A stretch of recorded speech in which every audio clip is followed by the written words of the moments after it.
Good morning students.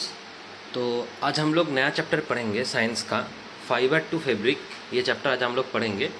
आज इस chapter का पहला सेशन होने वाला है, पहला वीडियो है, ये लेक्चर है इस चैप्टर का।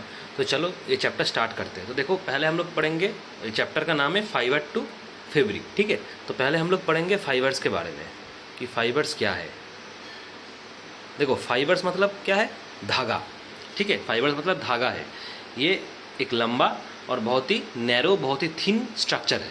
धागा कैसा होता है? बहुत लंबा होता है ना, बहुत लंबा होता है, बहुत नैरो होता है और बहुत ही पतला होता है, बहुत ही थिन होता है।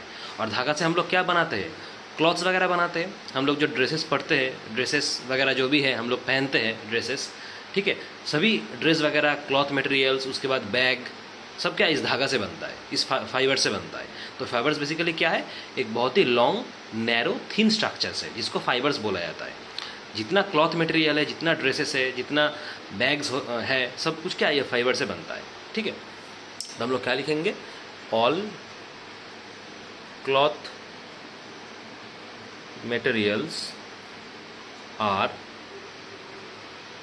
Made up of long, narrow, thin structures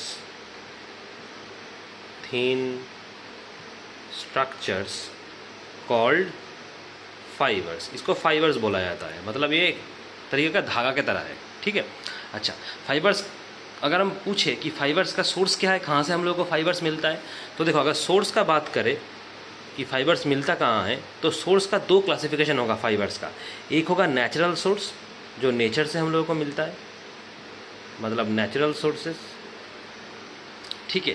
दूसरा है आर्टिफिशियल, मतलब मैन मेड, मतलब हम लोग बनाते हैं आर्टिफिशियली, मतलब दूसरा हो जाएगा मैन मेड सोर्सेस, ठीक है। मतलब फाइबर्स का अगर सोर्स का बात करें तो फाइबर्स का दो सोर्स होता है। एक नेचुरल सोर्सेज जो नेचर से हम लोग को मिलता है, दूसरा है मैन मेड सोर्सेज जो हम लोग बनाते हैं, ठीक है। तो नेचुरल सोर्सेज के अंदर क्या आ जाएगा? नेचुरल सोर्सेज के अंदर मतलब कौन सा ऐसा चीज़ है जो नेचर से हम लोगों को मिलता है, जिससे कि हम लोग फाइबर्स बनाते हैं, ठीक है। तो नेचुरल सोर्सेज का तुम्हारा अंदर, नेचुरल सोर्सेज का अंदर आ जाएगा तुम्हारा कॉटन आ जाएगा, ठीक है। उसके बाद जूट आ जाएगा, सिल्क आ जाएगा, बहुत सारा है, जैसे कि ऊल आ जाएगा, ठीक है। ये सब है, सब तुम्हारा क्या नेचुरल सोर्सेज से मिलता है, मतलब प्लांट से मिलता है या तो एनिमल से मिलता है, वहाँ से हम लोग ये कलेक्ट करते हैं। जैसे कॉटन हम लोग का कहाँ से मिलता है? प्लांट से मिलता है। जूट, सिल्क सब प्लांट से मिलता है। ऊल कहाँ से मिलता है? एनिमल से मिलता है, ठीक है। तो ये सब क्या मिलता है, एट्सेट्रा, और भी बहुत है, etcetera are obtained from natural sources। मतलब क्या? या तो प्लांट्स या तो एनिमल्स। नेचुरल सोर्सेज मतलब या तो प्लांट से मिलता है या तो एनिमल से मिलता है, ये सब कुछ, ठीक है। अच्छा, उसके बाद हम लोग आते हैं man made sources. Man made sources मतलब क्या? हम लोग जो बनाते हैं फाइबर्स, हम लोग का खुद का डिमांड के हिसाब से हम लोग बनाते हैं, वो है मैन मेड सोर्सेज। जैसे कि पॉलिएस्टर हो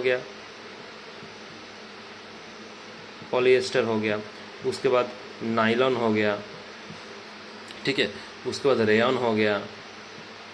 ये सब कुछ मैन मेड मटेरियल्स है जो हम लोग अपना डिमांड के हिसाब से बनाते हैं। और ये सब कहाँ यूज़ होता है? क्लॉथ मेकिंग में, मतलब क्लॉथ बनाया जाता है, ड्रेसेस वगैरह बनाया जाता है इससे, ठीक है। तो पॉलिएस्टर, नायलॉन और rayon etcetera are man made materials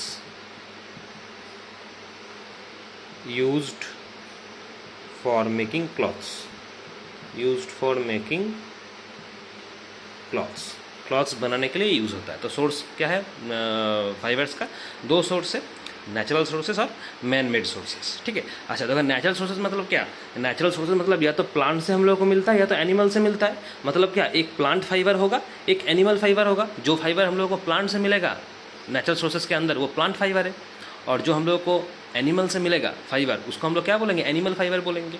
तो अभी हम लोग क्या पढ़ेंगे? प्लांट फाइबर पढ़ेंगे और एनिमल्स फाइबर पढ़ेंगे अलग अलग से, ठीक है। तो पहला है प्लांट फाइबर्स। प्लांट फाइबर्स मतलब क्या? जो फाइबर्स, जो धागा हम लोगों को प्लांट से मिलता है, ठीक है।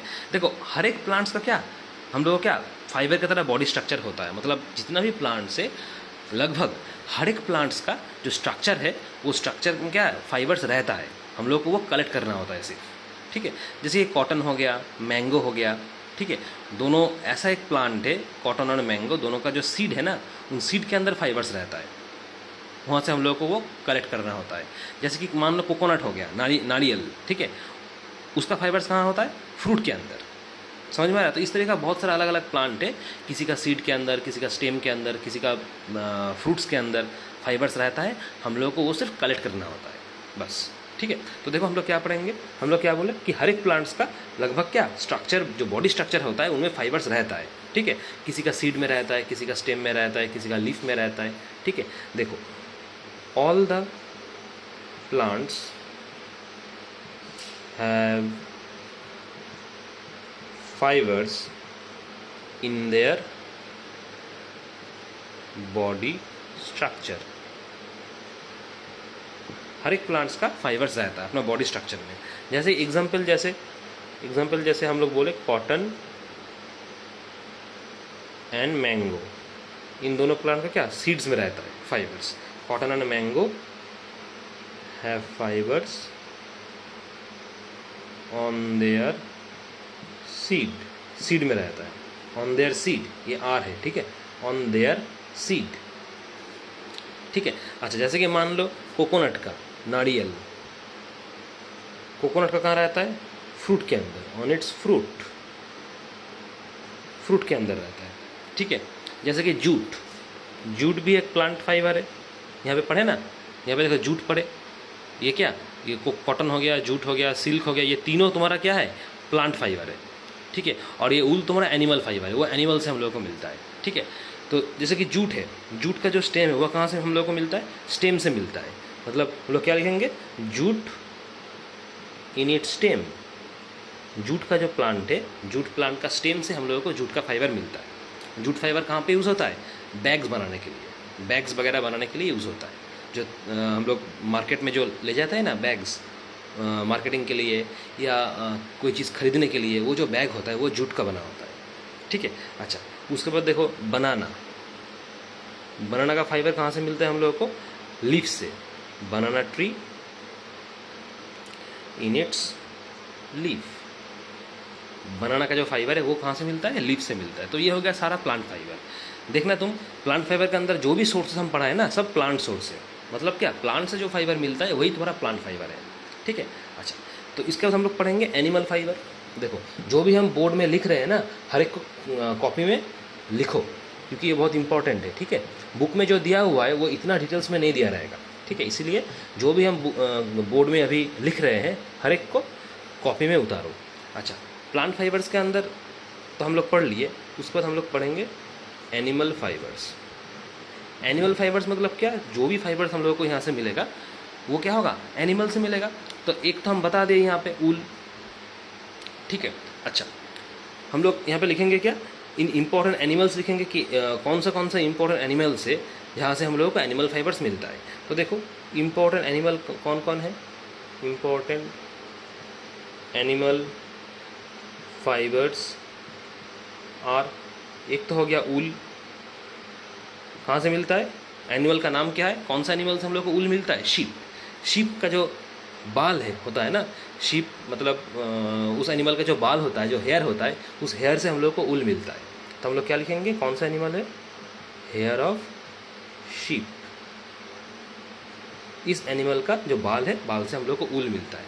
उसके बाद आते हैं सिल्क। देखो ये सिल्क है, ये सिल्क प्लांट से भी मिलता है और कुछ सिल्क है जो एनिमल से भी मिलता है, ठीक है। मतलब ये एक ऐसा टाइप ऑफ सोर्सेस है, नेचुरल सोर्सेस है, जो एनिमल से भी मिलता है, प्लांट से भी मिलता है, ठीक है। तो कौन सा एनिमल इन्वॉल्व है सिल्क के लिए, सिल्क कहाँ से मिलता है हम लोगों को, फ्रॉम सिल्क वॉर्म। ये कीड़े का टाइप का इंसेक्ट है, एक इंसेक्ट है, ठीक है।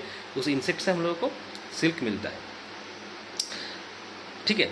अच्छा उसके बाद सवाल ऐसा पूछा जाता है, तो एनिमल फाइबर तो हम लोग पढ़ लिए, प्लांट फाइबर पढ़ लिए, ठीक है। उसके बाद हम लोग का क्वेश्चन एग्जाम में एक सवाल पूछा जाता है कि सबसे इम्पोर्टेंट इंडस्ट्रियल क्रॉप का नाम बताओ। हम लोगों का कंट्री में सबसे, मतलब हम लोग का देश में, हम लोग का कंट्री में, इंडिया में सबसे इम्पोर्टेंट इंडस्ट्रियल क्रॉप कौन सा है। अगर ऐसा पूछा जाएगा तो आंसर बोलोगे क्या, कॉटन, कॉटन सबसे इंडस्ट्रियल क्रॉप है, सबसे इंपॉर्टेंट इंडस्ट्रियल क्रॉप है हम लोग का इंडिया में। तो हम लोग क्या लिखेंगे, ये अलग पॉइंट से लिख लो। ये एनिमल फाइबर हो गया, प्लांट फाइबर हो गया, एक अलग पॉइंट से लिख लो, NB करके एक अलग पॉइंट से लिखो। Cotton is the most industrial crop. Cotton is the most important industrial crop. Important word add कर लो यहाँ पे। Cotton is the most important industrial crop. ठीक है। अच्छा, उसके बाद देखो, तो कॉटन क्या हो गया, कॉटन सबसे इंपॉर्टेंट इंडस्ट्रियल क्रॉप हो गया। ठीक है। देखो हम लोग का इंडिया में मैक्सिमम इसका यूज़ है, हम लोग का कंट्री में ये सबसे इंडस्ट्रियल इंपॉर्टेंट क्रॉप है और हम लोग के इंडिया में ये मैक्सिमम यूज़ होता है कॉटन। ठीक है। तो दूसरा वाला पॉइंट लिखो। दूसरा वाला पॉइंट इसके बाद आएगा, India was the proud inventor of cotton clothing। मतलब कॉटन मैक्सिमम यूज़ होता है क्लॉथिंग में, कपड़े ड्रेसेस वगैरह बनाने में ये यूज़ होता है कॉटन। मैक्सिमम हम लोग का कंट्री में यूज़ होता है। ठीक है। कॉटन कब से यूज़ हो रहा है हम लोग का कंट्री में, ये भी पूछा जाता है कि कॉटन जो यूज़ हो रहा है हम लोग का कंट्री में, जो कि मोस्ट इंपॉर्टेंट इंडस्ट्रियल क्रॉप है, वो कब से यूज़ हो रहा है। वो यूज़ हो रहा है सिंस 1880 बिफोर क्राइस्ट, 1880 BC, लगभग इस टाइम से कॉटन हम लोग का कंट्री में यूज़ हो रहा है। ठीक है। तो थर्ड पॉइंट के अंदर लिखो, cotton has been used in India since 1800 BC, before Christ. ठीक है। तो ये 3 पॉइंट हो गया कॉटन के बारे में। अच्छा, चलो उसको हम लोग पढ़ेंगे प्रोडक्शन, कहाँ कहाँ कॉटन प्रोड्यूस होता है। हम लोग का कंट्री में तो मैक्सिमम यूज़ होता है कॉटन का, मतलब क्या, हम लोग कंट्री में प्रोड्यूस भी होता है बहुत कॉटन। ठीक है। तो कहाँ कहाँ प्रोड्यूस होता है, कौन सा ऐसा स्टेट से, कौन सा ऐसा जगह है कि जहाँ पे ये कॉटन सबसे ज़्यादा मिला है, वह कॉटन सबसे ज़्यादा पाया जाता है। तो हम लोग नेक्स्ट पॉइंट के अंदर लिखेंगे प्रोडक्शन। देखो कॉटन बेसिकली कुछ ऐसा स्टेट्स है, ठीक है, कि उस स्टेट्स में कॉटन सबसे ज़्यादा पाया जाता है। ऐसा नहीं है कि सिर्फ इसी स्टेट्स में मिलता है, हम लोगों का देश का हर जगह ये मिलता है। ठीक है। तुम जहाँ कोने में भी जाओ ये मिलेगा, लेकिन मैक्सिमम इन स्टेट्स में मिलेगा। तो हम लोग क्या लिखेंगे, कॉटन इज ग्रोन इन। देखो कौन सा ऐसा स्टेट से, एक नंबर में आएगा पहला state Maharashtra.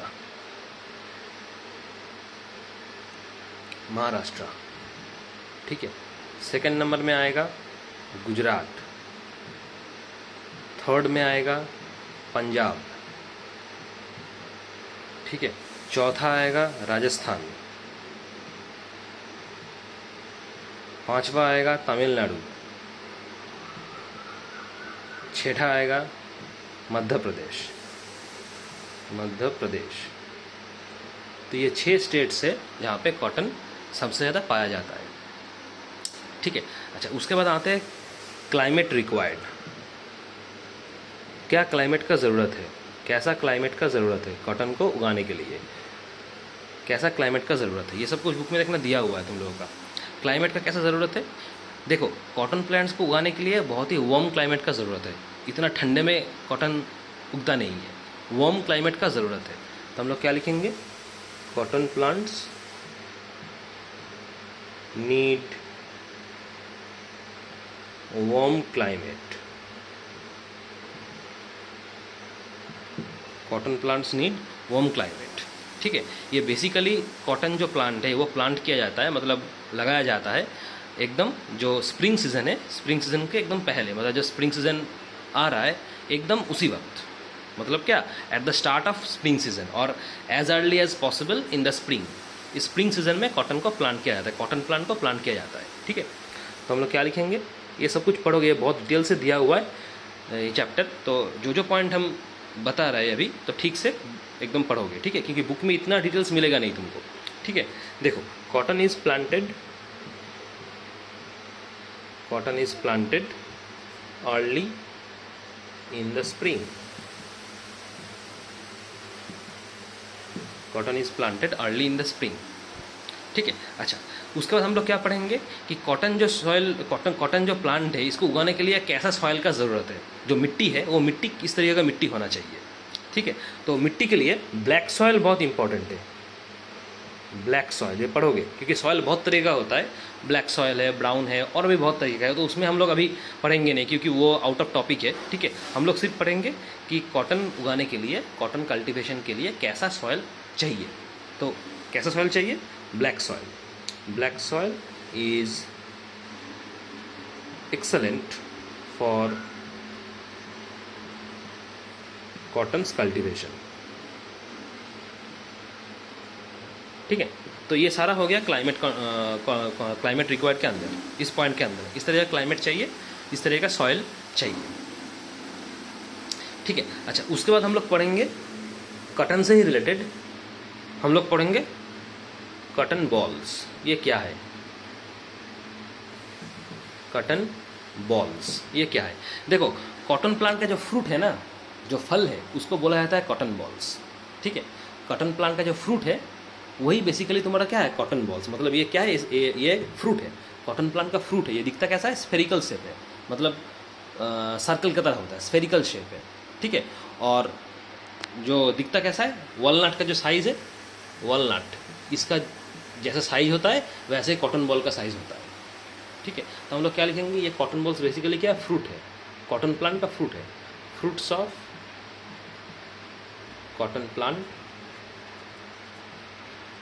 Are spherical shaped structure, spherical shaped structure of the size of walnut, इसके जैसा साइज होता है वैसे ही कॉटन बॉल का साइज होता है, are called cotton balls, cotton balls, ठीक है। अच्छा, उसके बाद हम लोग देखेंगे कि जब कॉटन बॉल्स जब मतलब कॉटन प्लांट जब मैच्योर्ड होता है ना, मतलब ये कॉटन प्लांट जब थोड़ा बड़ा हो जाता है, ठीक है, जब थोड़ा बड़ा हो जाता है मतलब जब मैच्योर्ड हो जाता है तो ये कॉटन बॉल क्या है? फट जाता है, ठीक है। कॉटन बॉल फट जाता है और वहाँ से हम लोग को क्या? वाइट फाइबर मिलता है। वहाँ से हम लोग को क्या मिलता है? वाइट फाइबर मिलता है, जो हम लोगों का काम आता है क्लॉथ मेकिंग में, बैग्स वगैरह बनाने में, इनमें काम आता है। समझ में आ रहा है बात? मतलब फाइबर हम लोग को मिलता है, कहाँ से मिलता है? इस कॉटन बॉल से मिलता है। कब मिलता है? जब कॉटन प्लांट मैच्योर हो जाता है, बड़ा हो जाता है, ठीक है, तब ये कॉटन बॉल जो है ये फट जाता है। वहाँ से हम लोग को काम मिलता है, ये वाइट फाइबर मिलता है, जो हम लोग का काम आता है। वही मेन चीज़ है कॉटन प्लांट का, ठीक है। तो हम लोग क्या लिखेंगे? On maturing cotton balls burst open, फट जाता है, exposing the white fibres.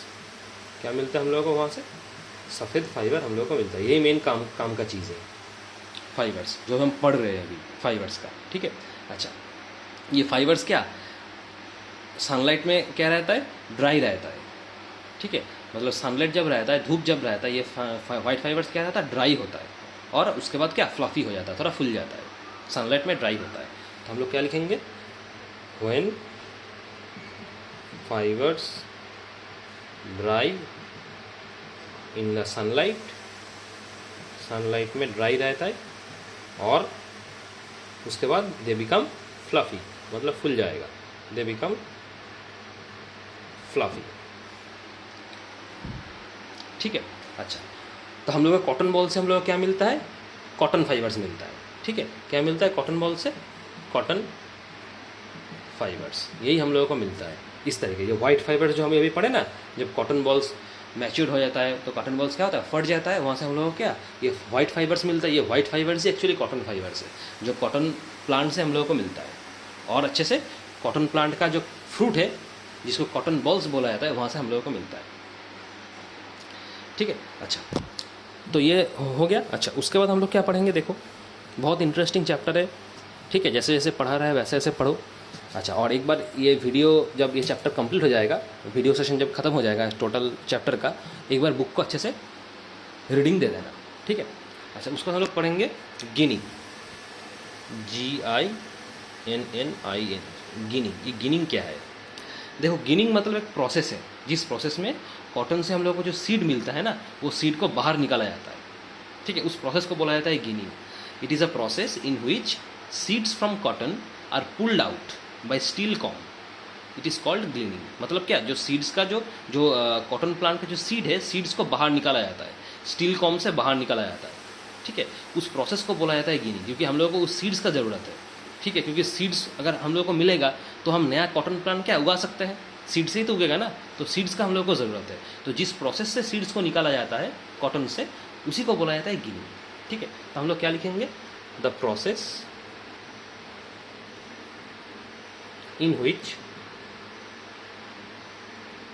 Seeds from cotton are pulled out by steel comb is called ginning। तो बेसिकली ये एक प्रोसेस है, ठीक है। अच्छा, उसके बाद हम लोग पढ़ेंगे चरखा। चरखा के बारे में पढ़ेंगे। शायद तुम लोग कोई देखे होंगे चरखा क्या होता है। देखो, चरखा एक क्या है? मशीन है। चरखा क्या है? एक मशीन है जिसमें क्या होता है, एक यर्न होता है जिसको स्पिन किया जाता है सर्कल की तरह, इस तरीके का होता है चरखा, इस तरीके का होता है, ऐसे ऐसे ऐसे ऐसे ऐसे ऐसे होता है। यहाँ पे एक मशीन लगा रहता है, ठीक है, इस तरह का, ये स्पिन होता रहता है, ठीक है। तो ये बेसिकली एक मशीन है। ये क्या गिनिंग जो प्रोसेस है, जो प्रोसेस बोले ना, जो कॉटन का जो सीड्स निकाला जाता है गिनिंग प्रोसेस में, तो ये प्रोसेस इस चरखा से किया जाता है। जो सीड्स निकाला जाता है कॉटन प्लांट से, वो इस चरखा मशीन के द्वारा निकाला जाता है, जिस प्रोसेस का नाम है गिनिंग। समझ में आ रहा है बात? अच्छा, ये पहले ज़माने में किया जाता था, अभी और मॉडर्न टेक्नोलॉजी आ गया है। ये जब हम बात कर रही है पहले ज़माना, बहुत पहले ये होता था, ठीक है। लेकिन अभी और भी मॉडर्न टेक्नोलॉजी आ गया है, लेकिन फिर भी इसको पढ़ना है, क्योंकि अर्ली डेज़ में कैसा होता था, अभी क्या होगा वो बाद में हम लोग पढ़ेंगे। तो अर्ली डेज़ में कैसा होता था, ये इसी के लिए ये हम लोग पढ़ेंगे। तो बेसिकली चरखा क्या है? ये एक मशीन है। हम लोग क्या लिखेंगे? It is machine on which yarn was spun directly, मतलब घुमाया जाता है, ठीक है। स्पन मतलब घुमाया जाता है, यर्न मतलब क्या, वो एक हैंडल की तरह रहता है, उस हैंडल को ऐसे पकड़ के ऐसे घुमाया जाता है, उस हैंडल को बोला जाता है यर्न, ठीक है।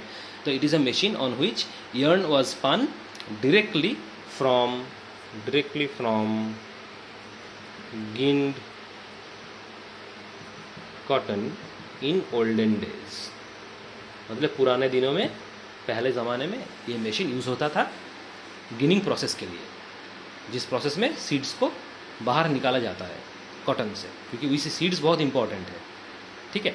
अच्छा, उसको हम लोग पढ़ेंगे बेल्स। देखो, बहुत ऐसा टर्म्स तुम्हें मिलेगा आगे जाके इस चैप्टर में, जो हम लोगों को पढ़ना पड़ेगा कि उस टर्म्स का इंपॉर्टेंट क्या है, वो क्या है एक्चुअली। देखो, उसी एक टर्म से बेल्स, ठीक है। बेल्स क्या है? बेल्स मतलब जो गिनिंग प्रोसेस में हम लोगों को सीड्स मिलेगा, उस सीड से क्या नया कॉटन उगेगा, उसको बोला जाता है गिन्ड कॉटन। जो सीड्स हम लोगों को गिनिंग प्रोसेस में मिलेगा कॉटन से, उस सीड्स को तुम क्या फर्दर उगाओगे, नया कॉटन प्लांट मिलेगा वहाँ से, तो उस कॉटन प्लांट को हम लोग क्या बोलेंगे? गिन्ड कॉटन बोलेंगे। तो ये जो गिन्ड कॉटन है, इसको कंप्रेस किया जाता है, टाइटली कंप्रेस किया जाता है, ठीक है। टाइटली कंप्रेस करके एक बंडल बनाया जाता है, ऐसे करके एक बंडल की तरह बनाया जाता है। क्योंकि कॉटन जो प्लांट है, जो वाइट फाइबर हम लोगों को कॉटन से मिलेगा, वो वाइट फाइबर क्या है? बहुत ही पतला है, बहुत ही पतला है। तो बहुत सारा वाइट फाइबर ऐसे करके एक के बाद एक ऐसे करके प्लेस किया जाता है, ठीक है। एक के बाद एक वाइट फाइबर ऐसे प्लेस किया जाता है और एक बंडल की तरह बनाया जाता है। इस बंडल को बोला जाता है बेल्स। मतलब क्या? बेल्स बेसिकली क्या है? Bundles of white fibres. समझ में आ रहा है बात? क्योंकि एक वाइट फाइबर तो तुम मार्केट में जाके नहीं बिक सकते ना, क्योंकि वाइट फाइबर क्या है? एक बेसिकली एक पतला एक धागा की तरह है, एक फाइबर पतला एक धागा की तरह। तो एक धागा कौन लेगा? हम लोग कैसे खरीदेंगे? एक बंच में खरीदेंगे, एक बंडल्स में खरीदेंगे। तो उसी वाइट फाइबर्स को क्या, अगर बहुत सारा वाइट फाइबर इस तरीके से तुम क्या करोगे, ऐसे करके कलेक्ट करके उसको एक कंप्रेस करोगे, कंप्रेस करके बंच की तरह, बंडल की तरह बनाओगे। उस बंडल को तुम मार्केट में जाके बेचोगे। जिसमें क्या बहुत सारा वाइट फाइबर्स रहेगा, तो उस बंडल्स को बोला जाता है बेल्स। समझ में आ रहा है बात? अच्छा, तो हम लोग क्या लिखेंगे, गिंड कॉटन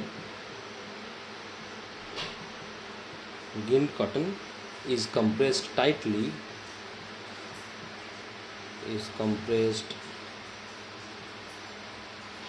into bundles। उसका वजन कितना होता है, वजन होता है वेट, या इसको इस तरीके से लिखो, weighing approximately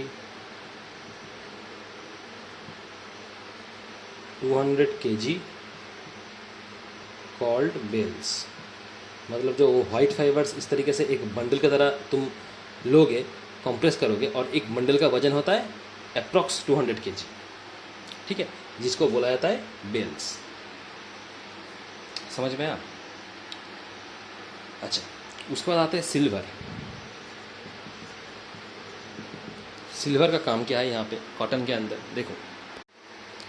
देखो जो कॉटन हम लोगों का बेल से मिलेगा ना, जो ये हम क्या बोले कि जो वाइट फाइबर्स है, वाइट फाइबर्स को इस तरीके से क्या एक बंडल की तरह प्रिपेयर किया जाता है, टाइट किया जाता है, ठीक है, और एक बंडल का वजन होता है अप्रॉक्सीमेटली 200 kg। उस बंडल को बोला जाता है बेल्स, ठीक है। तो उस बेल से जो वाइट फाइबर हम लोग कलेक्ट करेंगे, या जो रॉ कॉटन कलेक्ट करेंगे बेल से, उसको कॉम किया जाएगा, अच्छे तरीके से कॉम किया जाएगा, स्ट्रेट किया जाएगा, ठीक है, और फाइनली उसको कन्वर्ट किया जाएगा एक रोप लाइक स्ट्रक्चर में।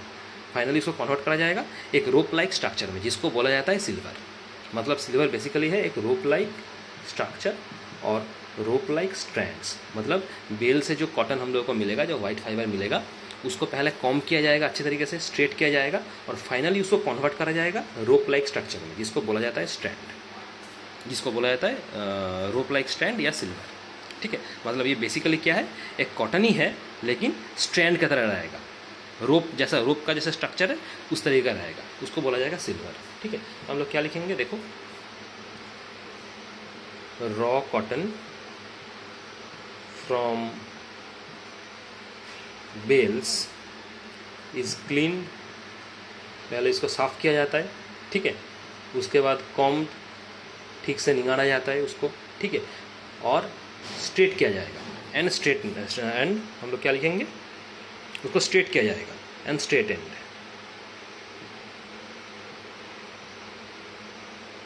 And finally converted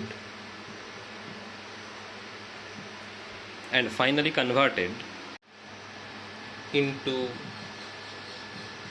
rope-like strands called silver, जिसको सिल्वर बोला जाएगा, रोप लाइक स्ट्रैंड्स, ठीक है। मतलब अगर सिल्वर का हम बात करें तो ये बेसिकली क्या है, कॉटन है जो कि लूज स्ट्रैंड की तरह रहेगा या तो रोप की तरह रहेगा, वैसा स्ट्रक्चर होगा इसका। तो हम लोग क्या लिखेंगे, a silver of cotton is a loose strand or rope of cotton fibers, rope of cotton fibers, ठीक है। अच्छा, उसके बाद हम क्या पढ़ेंगे, देखो इसको इरेज कर ले।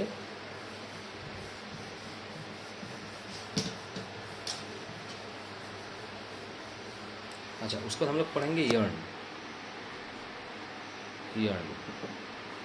देखो, अच्छा देखो, यर्न क्या है, यर्न बेसिकली एक स्ट्रॉन्ग थ्रेड की तरह होता है, स्ट्रॉन्ग थ्रेड। देखो पहले हम लोग इसके पे, इस यर्न से पहले हम लोग क्या पढ़े, सिल्वर पढ़े, ठीक है ना। सिल्वर से पहले हम लोग क्या पढ़े, बेल्स पढ़े। तो बेल्स बेसिकली क्या था, जो एक बंडल्स ऑफ कॉटन था, जिसको टाइटली, जो वाइट फाइबर्स को हम लोग टाइटली बंडल की तरह पैक करते हैं, उस एक बंडल को बोला जाता है बेल्स, ठीक है।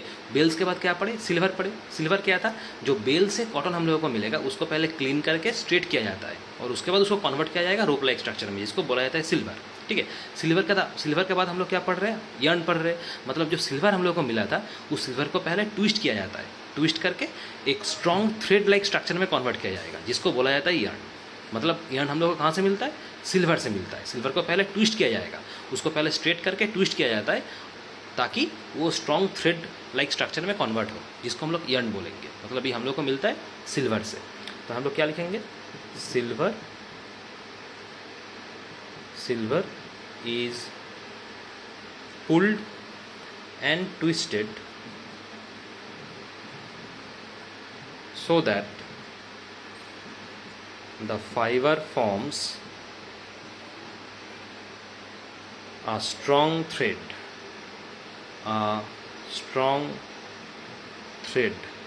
और इसका ही नाम है yarn, स्ट्रॉन्ग थ्रेड और yarn। ठीक है। अच्छा, तो देखो ये जो ट्विस्ट किया जाता है ना, जो सिल्वर को पुल करके उसको ट्विस्ट किया जाएगा ताकि वो स्ट्रॉन्ग थ्रेड में कन्वर्ट हो, जिसको हम लोग yarn बोलेंगे। ठीक है। तो यही है, ये बेसिकली क्या जाता है विलेज एरिया में, गांव में क्या जो क्लॉथ्स कॉटन का बना होता है ना, कॉटन का जो क्लॉथ्स बना होता है वो इस तरीके से प्रिपेयर किया जाता है। पहले बेल्स होता है, उसके बाद सिल्वर होता है, उसके बाद yarn होता है। yarn जैसे कि स्ट्रॉन्ग थ्रेड हो गया, उस स्ट्रॉन्ग थ्रेड को फिर क्लॉथिंग वगैरह में यूज़ किया जाता है। ठीक है, मशीन से यूज़ किया जाता है। और मशीन जैसे कि हैंडलूम हो गया, उसके बाद छोटा जो मशीन चरखा भी पड़े हम लोग, वो चरखा मशीन के द्वारा ये क्लॉथ इस तरीके से yarn के बाद प्रिपेयर किया जाता है स्ट्रॉन्ग थ्रेड से। ठीक है। अच्छा, उसके बाद हम लोग पढ़ेंगे यूज़ ऑफ कॉटन। कॉटन का जो यूज़ है वो क्या है, क्योंकि कॉटन बहुत ही इंपॉर्टेंट इंडस्ट्रियल क्रॉप है, अभी थोड़ी देर पहले पढ़े इंडिया में। ठीक है। तो कॉटन कहाँ यूज़ होता है, देखो कॉटन का बहुत सारा यूज़ है। जैसे कि पहला सबसे इंपॉर्टेंट यूज़ है टेक्सटाइल इंडस्ट्री में, क्लॉथिंग जो मार्केट वगैरह है इसमें यूज़ होता है। क्लॉथिंग है, बैग हो गया, बहुत सारा, जिसको टेक्सटाइल इंडस्ट्री बोला जाता है। ठीक है। तो हम लोग पहला यूज़ क्या है, in manufacturing of textiles, textile में यूज़ है कॉटन्स का। ठीक है। दूसरा यूज़ क्या है, दूसरा यूज़ है क्या, हॉस्पिटल में यूज़ होता है एब्जॉर्बेंट की तरह, एब्जॉर्ब कर लेता है, क्योंकि कॉटन बहुत ही गुड एब्जॉर्बर है। तो as an absorbent cotton use होता है। वो जो देखे हो ना कि हॉस्पिटल में जो इसे बंच की तरह मिलता है, ये पैकेट में ऐसे बंच की तरह मिलता है, सफ़ेद कलर का होता है। ठीक है ना, कहीं पे अगर कट जाएगा, छिल जाएगा तो क्या, उसके बाद क्या, ये कॉटन डाल दिया जाता है। ठीक है, सफ़ेद कलर का होता है, एक बंच की तरह मिलता है। तो वो गुड एब्जॉर्बेंट है, बहुत अच्छा एब्जॉर्ब कर लेता है। ठीक है, इसलिए एज एब्जॉर्बेंट यूज़ किया जाता है, as an absorbent in hospitals, hospital वगैरह में एज एन एब्जॉर्बेंट यूज़ होता है। ठीक है। अच्छा, उसके बाद क्या, जैसे मैट्रेस वगैरह हो गया, हम लोग का घर में रहता है ना, मैट्रेस रहता है, पिलो रहता है, उन सब में भी यूज़ होता है ये कॉटन। ठीक है। तो हम लोग क्या लिखेंगे, एज फिलर्स इन मैट्रेसेस। ठीक है। उसके बाद पिलोज, इनमें कॉटन रहता है। ठीक है। अच्छा, और भी बहुत यूज़ है। तो बेसिकली ये 3 इंपॉर्टेंट यूजेस है जो पढ़ोगे। ठीक है, यही मेन यूजेस है। ठीक है। अच्छा, तो हम लोग घर में भी ये यूज़ होता है कॉटन। ठीक है। उसके बाद और भी है, जैसे कि हम लोग जो क्लॉथ्स वगैरह हम लोग यूज़ करते हैं, जो ड्रेसेस वगैरह यूज़ करते हैं, वो भी मैन्युफैक्चर होता है क्या, इस कॉटन से ही तो होता है। ठीक है। तो ये सब हो गया कॉटन के बारे में। तो पहला इंपॉर्टेंट क्रॉप हम लोग कॉटन पढ़ लिए, कॉटन का क्लाइमेट कैसा होता है, कैसा क्लाइमेट चाहिए, सॉइल कैसा होता है, कॉटन का यूज़ पढ़ लिए। ठीक है। उसके बाद और भी जो टर्म था, सिल्वर, बेल्स, उसका yarn, ये सब पढ़ लिए। ठीक है। चरखा के बारे में भी थोड़ा बता दिए तुमको। गिनिंग प्रोसेस जो था, जैसे सीड्स निकाला जाता है कॉटन से, जिसको गिनिंग प्रोसेस बोला है, तो वो भी डिस्कस हो गया। ठीक है। उसके बाद फाइबर्स तो पढ़ा दिए कि नेचुरल सोर्सेस क्या है, उसके बाद आर्टिफिशियल या मैनमेड सोर्सेस क्या है। ठीक है। तो ये सब कुछ हम लोग कंप्लीट कर लिए। नेक्स्ट क्लासेस में हम लोग क्या पढ़ेंगे, कॉटन हो गया। नेक्स्ट क्लासेस में हम लोग कॉटन के बाद जूट से स्टार्ट करेंगे। जूट, ये भी एक बहुत इंपॉर्टेंट इंडस्ट्रियल क्रॉप है। पहला कॉटन है, उसके बाद ही है जूट। तो इसका हम लोग उसके बाद पढ़ेंगे कि जूट के लिए क्या क्लाइमेट कंट्रोल का ज़रूरत है, कहाँ से जूट हम लोग को मिलता है, इसका यूज़ क्या है। ठीक है। कैसे इसको निकाला जाता है, ये सब पढ़ेंगे। ठीक है। तो आज की क्लास में इतना ही। नेक्स्ट क्लास में हम लोग क्या जूट से स्टार्ट करेंगे। ठीक है। Thank you.